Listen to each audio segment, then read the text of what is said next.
Hello students, here is the explanation of figure 11.1 of NCERT book, Formation of Recombinant DNA by using EcoR1. This is the figure 11.1 showing steps in formation of recombinant DNA by action of restriction endonuclease enzyme EcoR1. Let us see how it happens.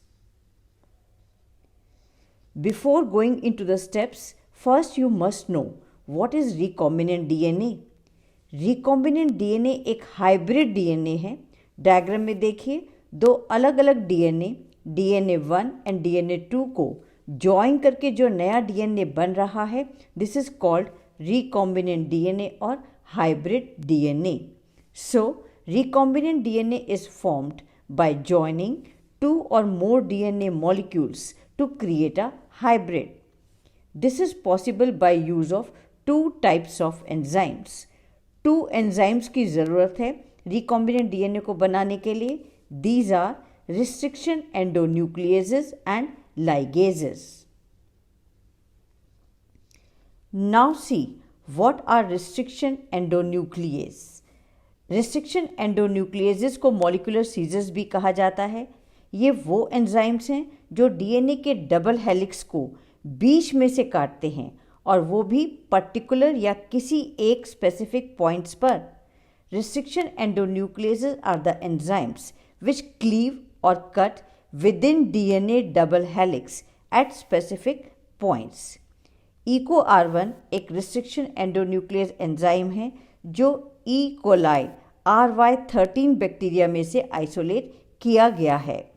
How this enzyme works, यह enzyme कैसे काम करता है. EcoR1 restriction endonuclease enzyme DNA के एक particular palindromic nucleotide sequence को recognise करता है, एक स्पेसिफिक सीक्वेंस को ही पहचानता है. लेकिन पैलिंड्रोमिक सीक्वेंस क्या है. Palindrome in DNA is a sequence of base pairs that read same on two strands when orientation of reading is kept same. इसको समझने के लिए नीचे डायग्राम देखिए. जो बेस का सीक्वेंस डीएनए के दोनों स्ट्रैंड्स में दिया है उसे 5 prime to 3 prime and read कीजिए. फर्स्ट स्ट्रैंड डीएनए का जो यहाँ पर्पल कलर से शो किया गया है, इस स्ट्रैंड में बेसिस का सीक्वेंस है GAATTC. और सेकेंड स्ट्रैंड पिंक स्ट्रैंड में भी अगर हम 5 प्राइम से 3 प्राइम बेस सीक्वेंस को रीड करें तो भी यह GAATTC है. दोनों डीएनए के स्ट्रैंड्स में रीडिंग की ओरिएंटेशन सेम रखने पर बेसिस का सीक्वेंस सेम आ रहा है. This type of sequence is called palindromic sequence. EcoR1 GAATTC palindromic sequence को रिकॉग्नाइज करता है और उसे G और A के बीच से काट सकता है. और you can say EcoR1 cuts DNA between bases G and A in the base sequence GAATTC. Next, check the things required for the formation of recombinant DNA which are given in figure 11.1. They are number 1 vector DNA जिससे foreign DNA join करेगा और vector DNA उसे host तक ले जाने का काम करेगा. सेकेंड फॉरेन DNA, इस DNA में हमारे रिक्वायर्ड जीन्स हैं जो हमें होस्ट तक पहुंचाने हैं. नंबर 3 रिस्ट्रिक्शन एंडोन्यूक्लियस एंजाइम जो यहाँ हम EcoR1 ले रहे हैं.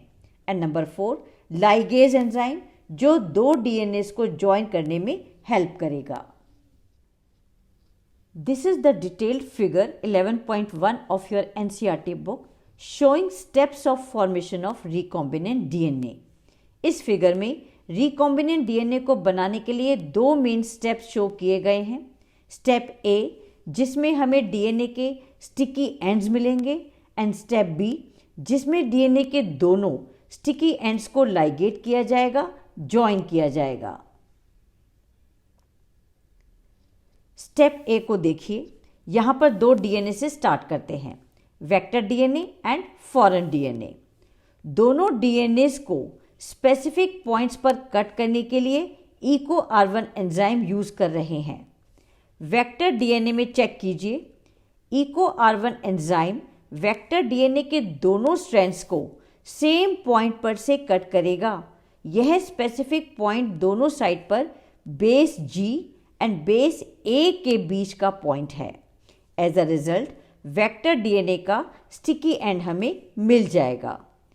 इस स्टिकी एंड के अपर स्ट्रैंड पर G बेस रह जाएगा और लोअर स्ट्रैंड पर CTTAA बेसिस रह जाएंगे EcoR1 के एक्शन के बाद।